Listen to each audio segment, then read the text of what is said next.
বিগত সময়ে বাংলাদেশের সংসদে জাতীয় পার্টি মূল বিরোধী দল থাকলেও সেটিকে যথাযথ মনে করছেন না গবেষকরা। তারা মনে করেন জনমানুষের কাছে বিএনপি ছিল প্রধান বিরোধী দল।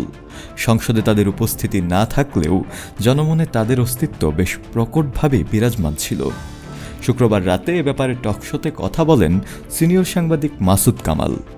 মাসুদ কামাল মনে করেন বিএনপি আর আওয়ামী লীগই প্রধান ও বিরোধী দল ছিল, তারাই থাকবে।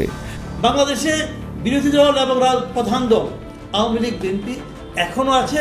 গত 20 বছর না, গত 30 বছর ধরে এটাই ছিল। আগামীতে কদিন থাকবে বলতে পারবো না, কিন্তু এখন পর্যন্ত আমার মনে হচ্ছে আগামী 5-10 বছরও এরাই থাকবে।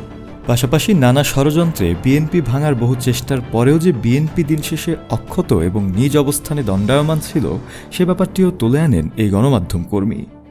বিএনপিকে নানাভাবে চাপে রাখার চেষ্টা করছে, কিন্তু সব চাপ যে সফল হয়েছে তা আমি মনে করি না। বিএনপি ঠিকই অ্যাডজাস্ট করেছে, বিএনপিকে ভাঙার চেষ্টা হয়েছে, লাভ তো হয় নাই কোনো। শুধু তাই নয়, ভবিষ্যতে যে আওয়ামী লীগই বিরোধী দলের ভূমিকায় থাকতে পারে সেটিও বলেন তিনি। বিগত সরকারের আমলে বেশ শক্তভাবেই সমালোচনা করতে দেখা গেছে মাসুদ কামালকে। পাশাপাশি অন্তর্বর্তীকালীন সরকার গঠনের পর থেকে তাদের নানা ব্যাপারেও সমালোচনা করে আসছেন তিনি। পাশাপাশি প্রতিদিনই বিভিন্ন গণমাধ্যমে বেশ খোলাসা করেই কথা বলছেন নিজের দৃষ্টিকোণ থেকে। ফলে তার এসব বক্তব্য বেশ আলোচিত হচ্ছে সোশ্যাল মিডিয়া জুড়ে। শফিউল মাওলা, কালের কণ্ঠ।